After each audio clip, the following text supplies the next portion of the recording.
ಶ್ರೀ ಗಣಪತಿ ಶಾರದಾ ಗುರುಭ್ಯೋ ನಮಃ. ಯತ್ರ ಯೋಗೇಶ್ವರ ಕೃಷ್ಣೋ ಯತ್ರ ಪಾರ್ಥೋ ಧನುರ್ಧರಃ ಯತ್ರ ಶ್ರೀ ವಿಜಯ ಭೂತಿರ್ಧ್ರುವ ನೀತಿರ್ಮತಿರ್ಮಮ.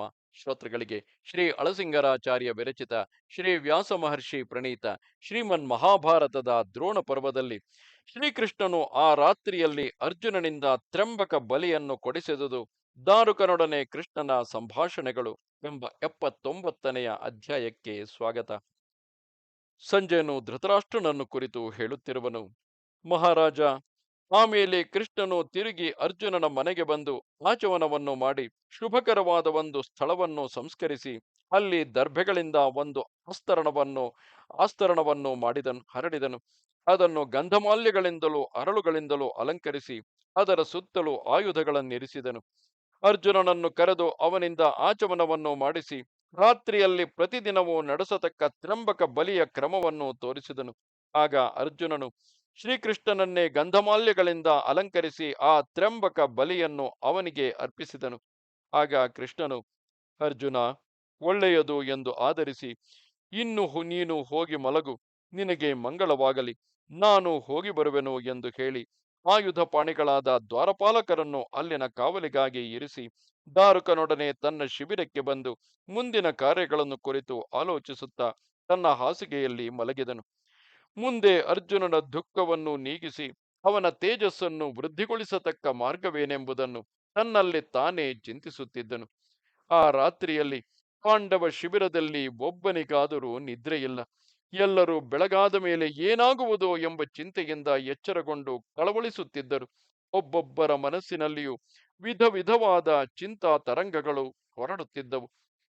ಆಹಾ, ಅರ್ಜುನನೇನೋ ಪುತ್ರಶೋಕವನ್ನು ತಡೆಯಲಾರದೆ ಅಸಾಧ್ಯ ಪ್ರತಿಜ್ಞೆಯನ್ನು ಮಾಡಿಬಿಟ್ಟನು.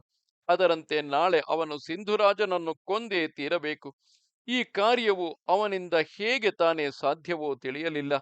ಅರ್ಜುನನು ಮಾಡಿದ ಸಂಕಲ್ಪವು ಬಹಳ ಕಷ್ಟಕರವಾದುದು. ದೂರಾಲೋಚನೆಯಿಲ್ಲದೆ ಪ್ರಬಲ ಪ್ರತಿಜ್ಞೆಯನ್ನು ಮಾಡಿಬಿಟ್ಟನು. ಅತ್ತಲಾಗಿ ದುರ್ಯೋಧನನು ಈಗಾಗಲೇ ತನ್ನ ಸಹೋದರರನ್ನು ಅನೇಕ ಸೈನ್ಯಗಳನ್ನು ಸುತ್ತಲೂ ಕಾವಲಿರಿಸಿರುವನು. ಮುಖ್ಯವಾಗಿ ದೈವ ಕೃಪೆಯಿಂದ ಅರ್ಜುನನು ನಾಳಿನ ಯುದ್ಧದಲ್ಲಿ ಶತ್ರುಗಳನ್ನೆಲ್ಲ ಜಯಿಸಿ ಸೈಂಧವನನ್ನು ಕೊಂದು ಜಯಶೀಲನಾಗಿ ಬರಬೇಕು. ತನ್ನ ಪ್ರತಿಜ್ಞಾ ವ್ರತವನ್ನು ಪೂರೈಸಿ ಅವನು ಹೇಗಾದರೂ ಸುಖದಿಂದಿದ್ದರೆ ಸಾಕು. ನಾವು ಮಾಡಿದ ಪುಣ್ಯ ಕರ್ಮಗಳೇನಾದರೂ ಇದ್ದರೆ ಆ ಪುಣ್ಯ ಬಲದಿಂದ ಅರ್ಜುನನು ಸೈಂಧವನನ್ನು ಕೊಂದು ಜಯಶೀಲನಾಗಿ ಬಂದು ನಮ್ಮನ್ನು ಈ ಮಹಾಭಯದಿಂದ ಕಾಪಾಡಲಿ ಎಂದು ಒಬ್ಬೊಬ್ಬರು ಚಿಂತಿಸುತ್ತಿದ್ದರು. ಇಷ್ಟರಲ್ಲಿಯೇ ಅಲ್ಲಲ್ಲಿ ಶುಭವನ್ನು ಸೂಚಿಸತಕ್ಕ ಉಪಶ್ರುತಿಗಳು ಕಂಡುಬಂದವು. ಅದನ್ನು ಕೇಳಿ ಕೆಲವರು, ಆಹಾ, ದೇವತೆಗಳು ಅರ್ಜುನನಿಗೆ ಜಯವನ್ನು ಸೂಚಿಸುತ್ತಿರುವರು ಎಂದರು. ಕೆಲವರು, ಆಹಾ, ನಾಳೆ ಕಾರ್ಯವು ಹೇಗೆ ಮುಗಿಯುವುದು ತಿಳಿಯಲಿಲ್ಲವಲ್ಲ. ನಾಳೆ ಅರ್ಜುನನು ಸೈಂಧವನನ್ನು ಕೊಲ್ಲದಿದ್ದರೆ ಅವನು ಅಗ್ನಿಪ್ರವೇಶ ಮಾಡುವುದು ನಿಶ್ಚಯವು. ಅವನು ಮಾಡಿದ ಪ್ರತಿಜ್ಞೆಯು ಎಂದಿಗೂ ಸುಳ್ಳಾಗುವುದಿಲ್ಲ. ಅವನು ಪುತ್ರ ಶೋಕದಿಂದ ಮೋಹಿತನಾಗಿ ಮಹತ್ತಾದ ಸಾಹಸಕ್ಕೆ ಕೈಯಕ್ಕಿದನು. ಒಂದು ವೇಳೆ ಅರ್ಜುನನು ಮೃತನಾದರೆ ಆಮೇಲೆ ಧರ್ಮಪುತ್ರನ ಗತಿಯೇನು? ಆ ರಾಜನು ತನ್ನ ಜಯದ ಸಂಪೂರ್ಣ ಭಾರವನ್ನು ಆ ಅರ್ಜುನನೊಬ್ಬನಲ್ಲಿಯೇ ಇಟ್ಟಿರುವನು. ನಾವೇನಾದರೂ ಹಿಂದೆ ಪುಣ್ಯ ಕಾರ್ಯಗಳನ್ನು ನಡೆಸಿದ್ದರೆ, ದಾನ, ಅಗ್ನಿಪೂಜೆ ಮೊದಲಾದವನ್ನು ಮಾಡಿದ್ದರೆ ಆ ಎಲ್ಲ ಪುಣ್ಯ ಬಲದಿಂದ ಸವ್ಯಸಾಚಿಗೆ ಜಯ ಉಂಟಾಗಲಿ ಎಂದರು. ಹೀಗೆ ಅರ್ಜುನನ ಜಯಾಕಾಂಕ್ಷೆಯಿಂದ ಜನರೆಲ್ಲರೂ ನಿದ್ರೆಯಿಲ್ಲದೆ ಕಳವಳಿಸುತ್ತಿದ್ದರು. ಆ ರಾತ್ರಿಯು ಅವರಿಗೆ ಬಹಳ ಕಷ್ಟದಿಂದ ಸಾಗುತ್ತಿದ್ದಿತು. ಆ ನಡುರಾತ್ರಿಯಲ್ಲಿ ಕೃಷ್ಣನು ನಿದ್ರೆಯಿಂದ ಎಚ್ಚರಗೊಂಡು ಅರ್ಜುನನು ಮಾಡಿದ ಪ್ರತಿಜ್ಞೆಯನ್ನು ನೆನೆಸಿಕೊಂಡು ತನ್ನ ಸಾರಥಿಯಾದ ದಾರುಕನೊಡನೆ ಹೀಗೆಂದನು. ದಾರುಕ, ಪುತ್ರ ಶೋಕದಿಂದ ಮುಂದಾಲೋಚನೆಯಿಲ್ಲದೆ ಅರ್ಜುನನು ನಾಳೆಯೇ ಜಯದ್ರಥನನ್ನು ಕೊಲ್ಲುವುದಾಗಿ ಪ್ರತಿಜ್ಞೆ ಮಾಡಿಬಿಟ್ಟನು. ಇದನ್ನು ಕೇಳಿ ಹುತ್ತಲಾಗಿ ದುರ್ಯೋಧನನು ತನ್ನ ಮಂತ್ರಿಗಳೊಡನೆ ಆಲೋಚಿಸಿ ಜಯದ್ರಥನನ್ನು ಅರ್ಜುನನ ಕೈಯಿಂದ ಹೇಗಾದರೂ ತಪ್ಪಿಸಬೇಕೆಂದು ನಿರ್ಧರಿಸಿರುವನು. ಕೌರವನ ಕಡೆಯ ಅಕ್ಷೋಹಿಣಿ ಸೈನ್ಯಗಳೆಲ್ಲ ಜಯದ್ರಥನನ್ನು ಎಚ್ಚರದಿಂದ ಕಾಪಾಡಿಕೊಳ್ಳುವವು. ಸರ್ವಾಸ್ತ್ರ ಪಾರಂಗತನಾದ ದ್ರೋಣಾಚಾರ್ಯನು ಕೂಡ ಮಗನಾದ ಅಶ್ವತ್ಥಾಮನೊಡನೆ ಸೇರಿ ಆ ಜಯದ್ರಥನನ್ನು ಹೇಗಾದರೂ ರಕ್ಷಿಸಬೇಕೆಂದು ಸಂಕಲ್ಪಿಸಿರುವನು. ಆ ದ್ರೋಣನಿಂದ ರಕ್ಷಿಸಲ್ಪಟ್ಟವನನ್ನು ದೈತ್ಯ ದಾನವ ಧ್ವಂಸಕನಾದ ಸಹಸ್ರಾಕ್ಷನಾದರೂ ಕೊಲ್ಲಲು ಶಕ್ತನಲ್ಲ. ದಾರುಕ, ಇದಕ್ಕಾಗಿ ಈಗ ನಾನು ತಕ್ಕ ಉಪಾಯವನ್ನು ಮಾಡಬೇಕಾಗಿದೆ. ಸೂರ್ಯನು ಅಸ್ತಂಗತನಾಗುವ ಮೊದಲೇ ಆ ಸೈಂಧವನು ಅರ್ಜುನನ ಕೈಗೆ ಸಿಕ್ಕುವಂತೆ ನಾಳೆ ನಾನು ಉಪಾಯವನ್ನು ಮಾಡುವೆನು. ನನಗೆ ನನ್ನ ಪತ್ನಿಯರಾಗಲಿ ಬಂಧುಗಳಾಗಲಿ ಬೇರೆ ಯಾವನೇ ಆಗಲಿ ಅರ್ಜುನನಿಗಿಂತಲೂ ಪ್ರಿಯತಮರಲ್ಲ. ಅರ್ಜುನ ಶೂನ್ಯವಾದ ಈ ಲೋಕವನ್ನು ನಾನು ಮುಹೂರ್ತ ಮಾತ್ರವಾದರೂ ನೋಡಲಾರೆನು.